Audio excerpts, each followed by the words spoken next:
This episode is brought to you by Elevate OS, the only all-in-one community operating system.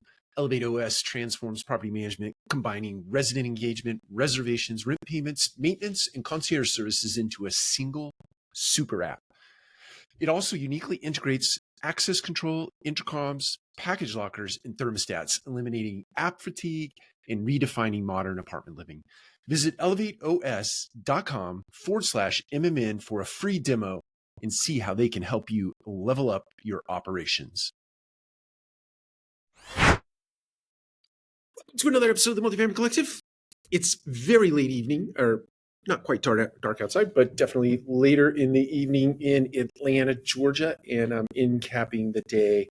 It's Friday, moving into the weekend, but I wanted to record a quick message before I get out there in that Atlanta traffic, which is my fave.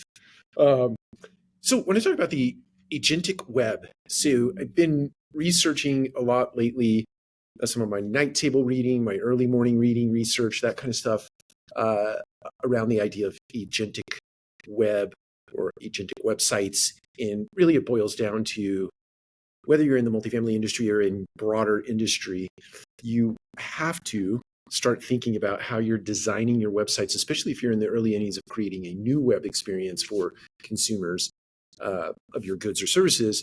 You have to think about creating websites with the machine in mind, with an agent in mind. And so maybe you still design for a human experience, somebody that shows up on a website who is a human, who has gone through traditional search avenues to get to where you're at, get to your website.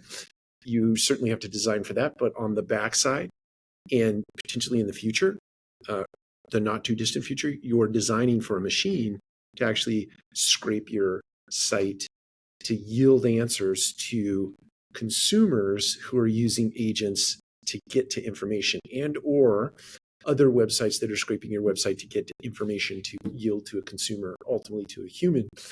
But I think it's interesting in my own head, we're designing a day where an agent for an enterprise is going to be serving an agent for a consumer.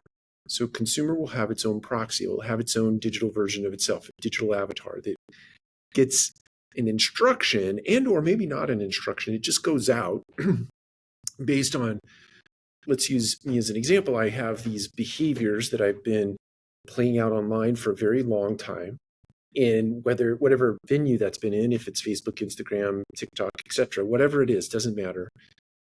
My agent knows my behaviors and it anticipates things that I like and want and desire.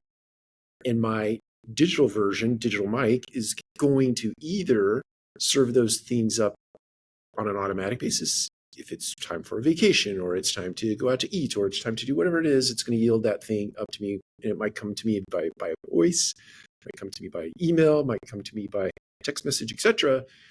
But the point is, your website has to be designed today to serve up an agent, information to an agent. So agent to agent conversation through the web that would ultimately yield Mike something that he might have prompted by voice or email, etc., or that my agent just knows it's time for Mike to have a great bottle of wine on this Friday evening with his wife.